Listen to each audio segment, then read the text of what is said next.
कल तारक मेहता शो को लेकर एक नया बवाल खड़ा हो गया। शो में पुरानी अंजलि मेहता का किरदार निभाने वाली नेहा मेहता ने इस बात को लेकर बखेड़ा कर दिया कि उनके 6 महीनों की फीस बकाया है, जिसे शो के मेकर्स 2 साल से क्लियर नहीं कर रहे हैं। नेहा के मुताबिक उन्होंने शो के मेकर्स को इस बारे में सूचना दी थी, लेकिन फिर भी उनका बकाया पैसा अभी तक नहीं दिया गया।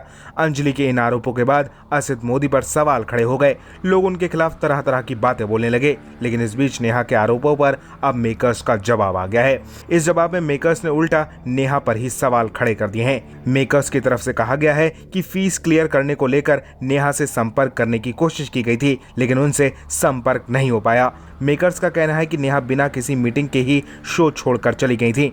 टाइम्स ऑफ इंडिया की रिपोर्ट के मुताबिक प्रोडक्शन हाउस की तरफ से एक बयान जारी किया गया है, जिसमें लिखा है, हम अपने कलाकारों को अपना परिवार मानते हैं। हमने अपनी औपचारिकताओं को पूरा करने के लिए नेहा मेहता से कई बार संपर्क किया है। दुर्भाग्य से वो जाने से पहले डॉक्यूमेंट पर साइन करने की इच्छुक नहीं थी। कंपनी की पॉलिसी के मुताबिक उसके बिना हम उनका फाइनल सेटलमेंट नहीं कर सकते थे। बीते 2 सालों से उन्होंने जवाब नहीं दिया और हमसे मिले बिना ही शो छोड़ दिया। हम चाहते हैं कि वो निर्माताओं के बारे में झूठे आरोप लगाने के बजाय हमारे ईमेल का जवाब दें, जिन्होंने उन्हें 12 साल की प्रसिद्धि और करियर दिया। हम उचित कार्रवाई के लिए अपने अधिकार सुरक्षित रखते हैं।